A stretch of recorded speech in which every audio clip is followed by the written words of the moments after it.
এবার দেখুন কল্যাণী পুরসভার কাণ্ড। এখানে টোল প্লাজা তৈরি হয়ে গেছে, এখান থেকে টোল তোলা হচ্ছে। রাস্তা কিন্তু পূর্ত দফতরের, এবং ড্রাইভাররা যারা চালক, যারা নিত্যদিন যাতায়াত করছেন, লরি গাড়ি, তারা অভিযোগ করছেন একেবারে নাকি বল প্রয়োগ করে টোল তোলা হচ্ছে, মিজাজ দেখিয়ে টোল তোলা হচ্ছে। দেখুন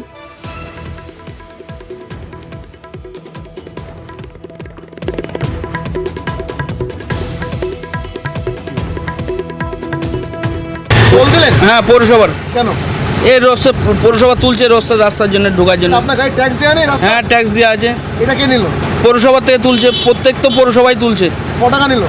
160 টাকা নিল। কেন নিল? কেন জিজ্ঞাসা করলেন? কেন নিল? এটা তো আগ্রহে তুলছে, এখন জিজ্ঞেস করার কি আছে, তো দিতেই হবে জোর জবরদস্তি। এগুলো প্রত্যেকটা পৌরসভায় এখন টোল তুলছে। এটা তো পিডব্লিউডি রাস্তা। হ্যাঁ, পিটার রাস্তা হলেও আমরা ট্যাক্স দিচ্ছি মাসে, প্রতি মাসে, তাও টোল দিতে হয় আমাদের। প্রতি মাসে ট্যাক্স দিতে হয়, তাও টোল দিতে হচ্ছে। কথা বলবো প্রতিনিধি রঞ্জিতের সঙ্গে। রঞ্জিত, কেন এরকম সমস্যাটা? কেন পূর্ত দফতরের রাস্তা পুরসভা তুলছে টাকা, এখানে আইনগত কোনো সমস্যা আছে?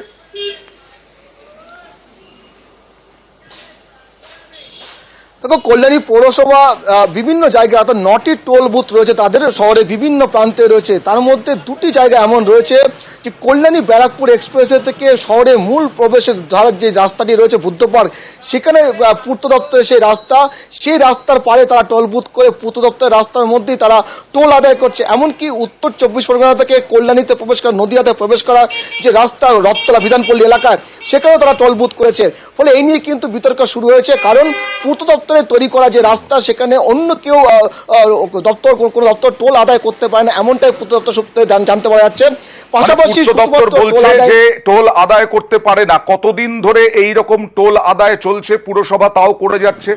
পূর্ত দপ্তর কখনো পুরসভার সঙ্গে কথা বলেছে? দেখো 2013 সাল থেকে ডিসেম্বর মাস থেকে কল্যাণী পৌরসভা এই টোল চালু করে।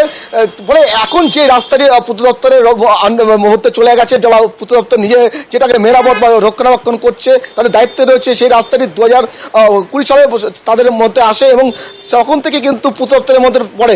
কিন্তু প্রশ্ন হচ্ছে, সেক্ষেত্রে পূর্ত দপ্তরের কাছ থেকে রাস্তার মধ্যে যদি টোল কেউ আদায় করতে চায়, তাহলে পূর্ত দপ্তরের উচ্চ পর্যায়ের অনুমোদন প্রয়োজন রয়েছে। কিন্তু পৌরসভার কাছে কোনো সদুত্তর পাওয়া যায়নি অনুমোদন নিয়ে। তবে তারা যেটা জানাচ্ছে, 93 সালে পৌরসভার ইঞ্জিনিয়ার, এক্সিকিউটিভ ইঞ্জিনিয়ার, তিনি কি বলছেন একবার দেখি। এটা বোর্ড অফ কাউন্সিলর্সের সভায় এই রেটটা অনুমোদিত হয়েছে। 95 এর ধারা ওয়েস্ট বেঙ্গল মিউনিসিপ্যাল অ্যাক্ট 1993, তাতে বলা আছে যে বোর্ড অফ কাউন্সিলর্স এর মাধ্যমে পাবলিক স্ট্রিটের উপরে টোল নিতে পারে।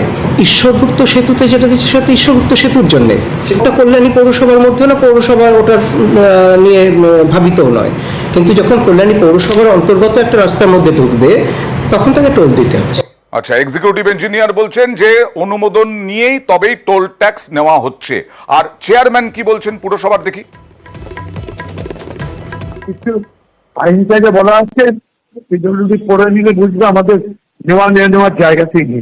না, পিডব্লিউডি কে অনুমতি নেওয়ার ব্যাপার নেই তো, ওখানে তো ছিলই। আচ্ছা, সুতরাং না থাকার ব্যাপারটা তো নেই। আচ্ছা, চেয়ারম্যান তো বলছেন রঞ্জিত যে কোনো অনুমোদন নেওয়ার ব্যাপারই নেই, পুরসভা নিজে থেকেই নিতে পারে। তাহলে পূর্ত দপ্তর কি বলছে?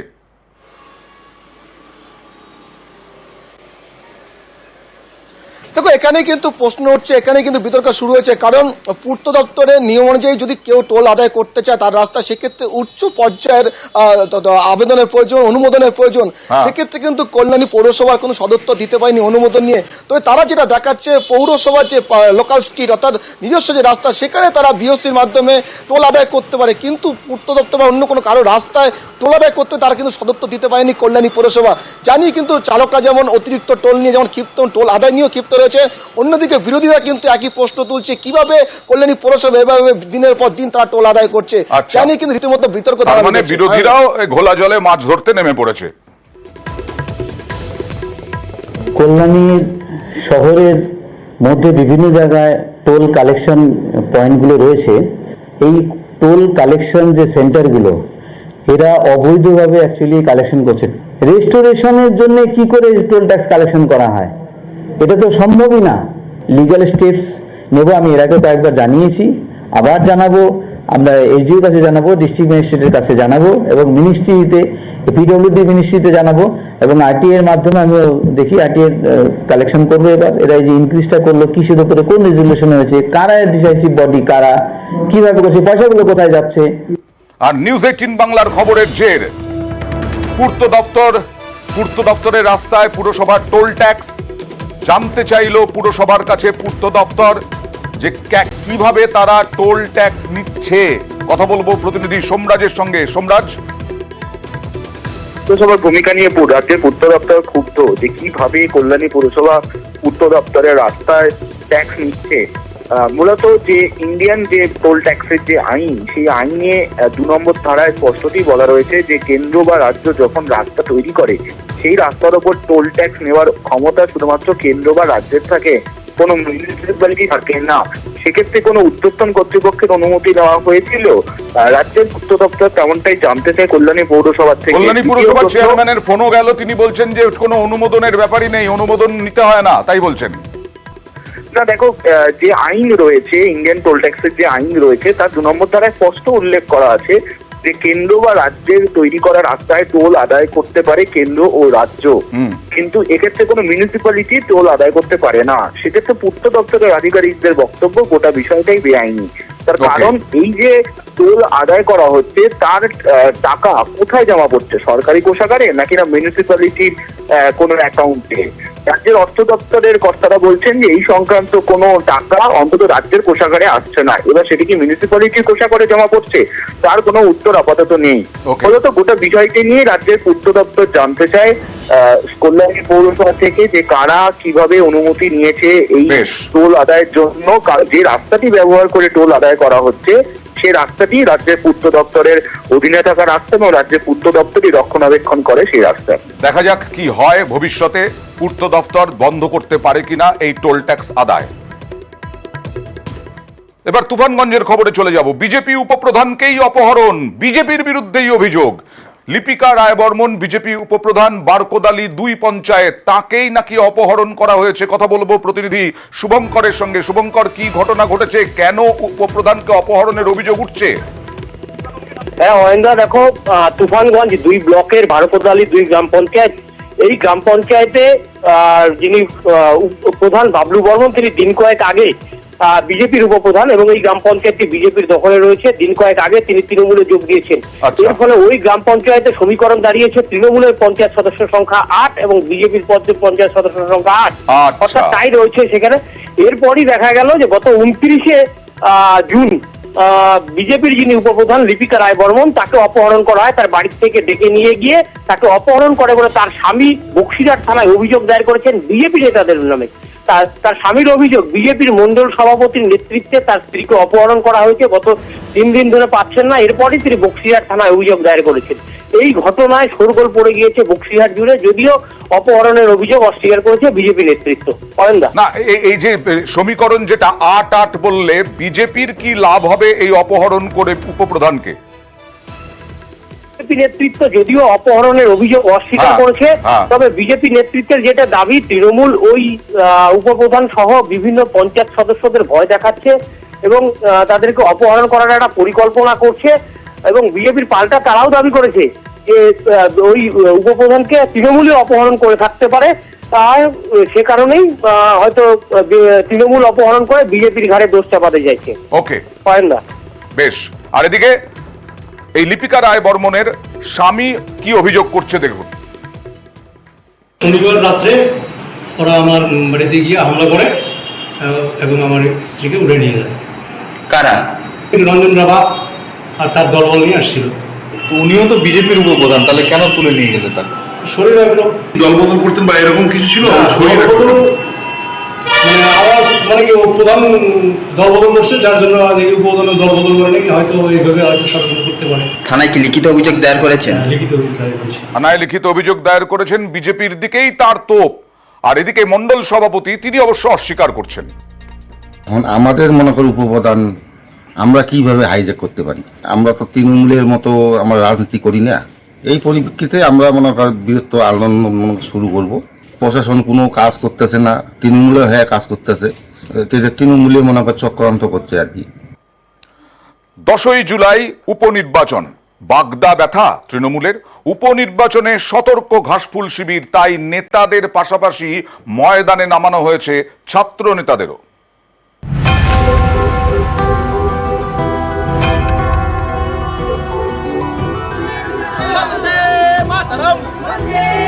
দশই জুলাই রাজ্যের 4টি বিধানসভা আসনে উপনির্বাচন। এর মধ্যে অন্যতম উত্তর 24 পরগনার বাগদা, যা পড়ে বনগা লোকসভা কেন্দ্রের মধ্যে। 19-এর লোকসভা নির্বাচন থেকে এবারের লোকসভা ভোট, বারবার তৃণমূলের ব্যথা বাড়িয়েছে বাগদা। এবার উপনির্বাচন নিয়ে তাই বাগদা নিয়ে বিশেষ সতর্ক ঘাসফুল শিবির। বাগদা জিততে নেতাদের পাশাপাশি ময়দানে তাই নামানো হয়েছে ছাত্র যুবদের। অনেক নেতৃত্বরা আছেন এবং প্রধানত আমরা এদের সঙ্গে থেকে যারা বনগাঁর স্থানীয় ছাত্র নেতৃত্ব, একটা মিশেল ঘটিয়ে আমরা কাজ করাচ্ছি। আজকে যেভাবে আমরা বাড়ি বাড়ি যাচ্ছি, এই বাগদার মানুষ অত্যন্ত খুশি, আগামী দিনে ক্যান্ডিডেটকে জিততে সাহায্য করবে। তৃণমূল ছাত্র পরিষদ শুধুমাত্র বাগদায় করছে তা নয়, যে আমি আজকে ব্যারাকপুরের এমপি হয়েছি সেটাও তৃণমূল ছাত্র পরিষদের জন্য। তৃণমূল ছাত্র পরিষদ, তৃণমূল যুব কংগ্রেস এখন একটা বাংলার রাজনীতিতে জায়গা করে নিয়েছে। আর মমতা ব্যানার্জি বারবার গর্ব করে বলেন না, আমার 3টে জেনারেশন রেডি আছে। আপনারা দেখুন, সেই 3rd জেনারেশনকে দিয়েই আমরা বাগদার নির্বাচন করাচ্ছি। 19-এর লোকসভা ভোটের নিরিখে বাগদা বিধানসভা আসনে 24,457 ভোটে তৃণমূলের থেকে এগিয়েছিল বিজেপি। 21-এর বিধানসভা ভোটে বাগদায় তৃণমূলকে 9,792 ভোটে হারায় বিজেপি। 24-এর লোকসভা ভোটেও বাগদা থেকে 20,000-এরও বেশি ভোটে এগিয়ে বিজেপি। এবার বিধানসভা উপনির্বাচন, বাগদা ছিনিয়ে নিতে মরিয়া তৃণমূল। নেতাদের পাশাপাশি ময়দানে নামানো হয়েছে ছাত্র নেতাদেরও। বাগদায় অনেকটা ঘাটতি ছিল তৃণমূল কংগ্রেসের, কিন্তু আমরা সবাই মিলেমিশে হয়তো বাগদা উপনির্বাচন, হয়তো নয় তো দৃঢ় আশাবাদী যে এবার আমরা বাগদা উপনির্বাচন মমতা বন্দ্যোপাধ্যায়কে উপহার দিতে পারবো। বাগদা বিধানসভার মধ্যে 12টি গ্রাম পঞ্চায়েত। এই পঞ্চায়েত ভাগ করে প্রচারের দায়িত্ব দেওয়া হয়েছে মন্ত্রী থেকে সাংসদ বিধায়কদের। ময়দানে নামানো হয়েছে রথীন ঘোষ, পার্থ ভৌমিক, নির্মল ঘোষ, সুজিত বসুদের পাশাপাশি ময়দানে তৃণাঙ্কুর, রাজন্যারা। বাগদায় এবার তরুণ মুখকে প্রার্থী করেছে তৃণমূল। মতুয়া প্রভাবিত আসন জিততে বাগদায় বাজি মতুয়াদের ঠাকুরবাড়ির সদস্য মমতাবালা ঠাকুরের মেয়ে মধুপর্ণা। এই তরুণ মুখের জন্য ময়দানে নেমে পড়েছেন তৃণমূলের তরুণ তুর্কিরা। বাগদা থেকে অনিরুদ্ধ কীর্তনিয়া, নিউজ 18 বাংলা। টাকা চাইতে গিয়ে মার খেতে হলো 100 দিনের শ্রমিককে। কেন? দেখতে গেলে থাকতে হবে। এবার দেখুন কল্যাণী পুরসভার কাণ্ড। এখানে টোল প্লাজা তৈরি হয়ে গেছে, এখান থেকে টোল তোলা হচ্ছে। রাস্তা কিন্তু পূর্ত দফতরের, এবং ড্রাইভাররা, যারা চালক, যারা নিত্যদিন যাতায়াত করছেন, লরি গাড়ি, তারা অভিযোগ করছেন একেবারে নাকি বল প্রয়োগ করে টোল তোলা হচ্ছে, মিজাজ দেখিয়ে টোল তোলা হচ্ছে। দেখুন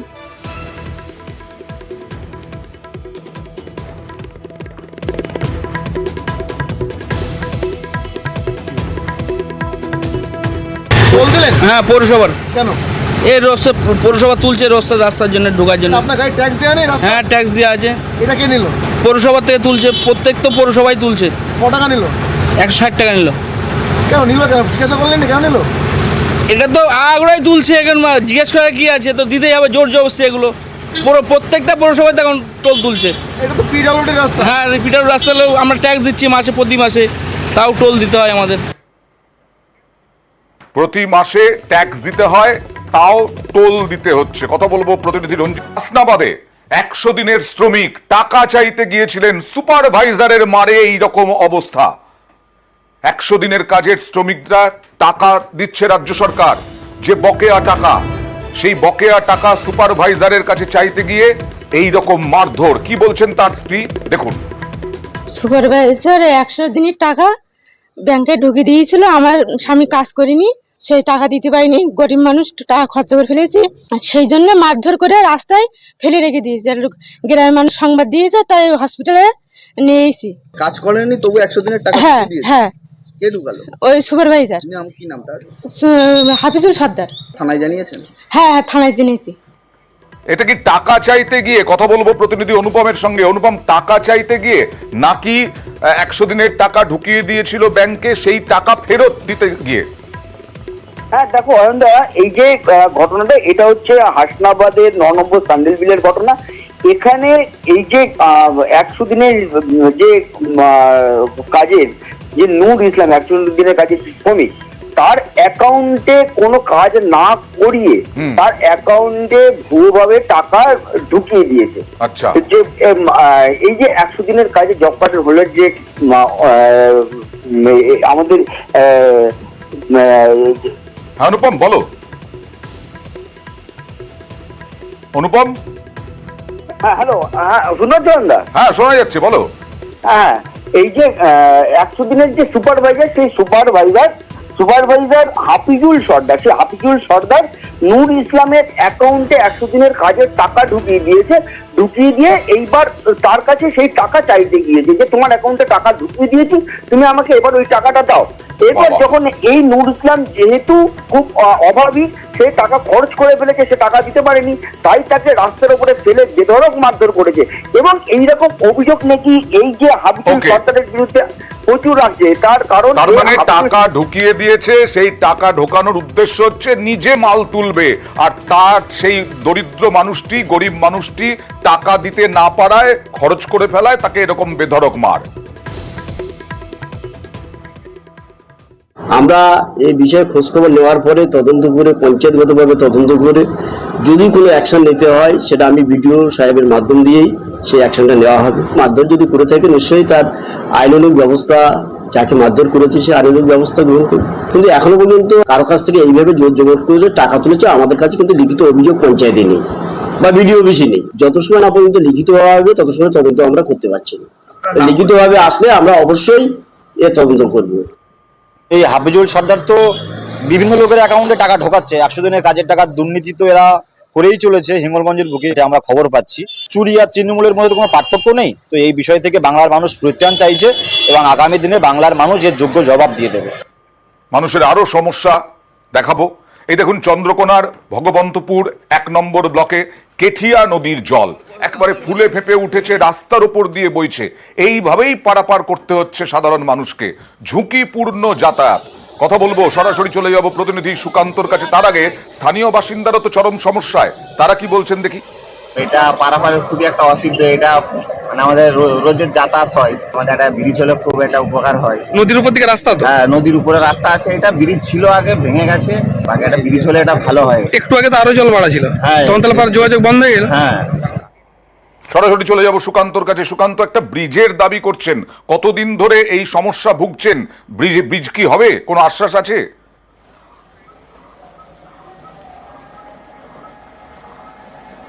দেখো এন্দা, বছরের পর বছর ধরে এইভাবেই ভোগান্তির জেরবার হচ্ছেন চন্দ্রকোনার ভগবন্তপুর এলাকার চাষিবার সহ বেশ কয়েকটি গ্রামের মানুষ। কারণ কয়েকদিন আগেই আমরা দেখিয়েছিলাম অয়ন্দা, যে চাষিবার এলাকায় যে ঝুমি নদী, সেই ঝুমি নদীতে সাঁকো না থাকার জন্য গ্রাম পঞ্চায়েতের পক্ষ থেকে নদীর উপরে মাটি ফেলে রাস্তা তৈরি করে দেওয়া হয়েছিল, এবং সেই রাস্তাও 2-3 দিনের বৃষ্টিতে সেই রাস্তাও ডুবে গিয়েছে। অর্থাৎ জল বইছে, সেই জলে রাস্তা ডুবে গিয়েছে এবং জলের চাপ প্রচন্ড, তাতে ঝুঁকি নিয়ে মানুষ যাতায়াত করছেন। এলাকার মানুষ চাইছেন যে কবে তারা এই যে ঝুঁকির পারাপার, এই পারাপার থেকে রেহাই পাবেন। কোনো আশ্বাস আছে? সেতুর দাবি তুলেছেন অয়ন্দা গ্রাম পঞ্চায়েতের উপপ্রধান। তিনি অবশ্য স্বীকার করেছেন যে বারে বারে প্রতিবার বন্যা আসলেই তাদের এই সমস্যায় পড়তে হয়। এখনো বন্যা আসতে অনেক দেরি, কিন্তু তার আগে এই কয়েকদিনের বৃষ্টিতে এই চরম সমস্যায় পড়তে হয়েছে এলাকার মানুষকে। তবে থাকতে পারে, কিন্তু পঞ্চায়েত অন্তত উদ্যোগ নিক, কিছু একটা করে মানুষকে সুরাহা দিক। কি বলছেন পঞ্চায়েত প্রধান, দেখুন। গ্রাম পঞ্চায়েতের উদ্যোগে তো রাস্তাটা করে দেওয়া হয়েছিল মানুষের পারাপারের জন্য। বর্ষাকাল এই রাস্তাটা আবার জলের উপরে ভেসে গেছে, জলটা কমলে আবার আমরা রাস্তাটা পঞ্চায়েত থেকে রিপেয়ারিং করে দেবো। আর বর্ষার জন্য জল বেড়ে গেলে আর তো এই রাস্তায় কাজ হবে না, তখন গ্রাম পঞ্চায়েতের উদ্যোগে তখন নৌকার ব্যবস্থা করে দেবো যাতে মানুষ পারাপার করতে পারে। বেশ কয়েক বছর আগে একটা কাঠের সেতু ছিল, সেই সেতুটা এই বন্যাতেই নষ্ট হয়ে গেছে। আমরা ব্লক এবং জেলা এবং রাজ্য স্তরে আমরা জানিয়েছি যাতে এটা কংক্রিটের সেতু একটা হয়ে যায়। এবারে একটা ছবি দেখাবো বালির 30 এবং 40 নম্বর ওয়ার্ডে। এটা ড্রেন নয়, একেবারে ঘরের মধ্যে এইভাবে 30 এবং 34 নম্বর ওয়ার্ডে ঘরের মধ্যে এইভাবে যাতায়াত করতে পারে মানুষ। একেবারে নোংরা জল। কথা বলবো প্রতিনিধি দেবাশিসের সঙ্গে। দেবাশিস, কত বছর ধরে এরকম অবস্থার? পুরসভা বলে তো কিছু নেই, ভোট তো হয়নি, তা যারা আছেন প্রশাসক হিসেবে তারা কি করছেন? দেখো, প্রশাসকরা আছে বলে সেটাই কেউ মনে করছে না, তার কারণ সেখানকার প্রশাসক হচ্ছেন একজন হচ্ছেন EO executive magistrate executive officer Debabrata Pal, আরেকজন হাওড়ার এসডিও। তিনি নতুন কয়েকদিন আগে সেই এসডিও দায়িত্ব নিয়েছেন, আগের যিনি ছিলেন তিনি চলে গেছেন। আর এই ইওর বিরুদ্ধে কিন্তু একাধিক অভিযোগ রয়েছে এই ঘটনা। তার কারণ তিনি যখন আজকে এই ঘটনা পথ অবরোধ করে মানুষ বিক্ষোভ দেখায়, তখন তাকে প্রশ্ন করলে তিনি জানান যে তিনি বিষয়টা জানেনই না। অর্থাৎ তার দায়িত্বে থাকা বালি পুরসভার এই অঞ্চলগুলো 8 বছর 6 থেকে 7 বছর ধরে এই একই সমস্যায় ভুগছে। আর এই জল আজকে বা কালকের বৃষ্টিতে নয়, এই জল হচ্ছে গত 6 মাস আগেকার বা 7 মাস আগেকার কোনো কারণে বৃষ্টি হয়েছিল সেই জল। এবং সেই জল যেখানে আমরা গেছি অয়নদা, সেই জল দেখলে আতঙ্ক সৃষ্টি হবে, জলের রং দেখে আতঙ্ক তৈরি হবে। সেই জলে মানুষকে বসবাস করতে হচ্ছে। কি মানুষ এর থেকে পরিত্রাণ পাবে না? আরো তো অনেক দফতর রয়েছে, তারা তো অন্তত উদ্যোগী হতে পারেন। আজকে যে অবরোধ হয়েছে জানি না, ইঞ্জিনিয়ার গেছে, আমি খবর পেয়ে আপনাকে বলছি।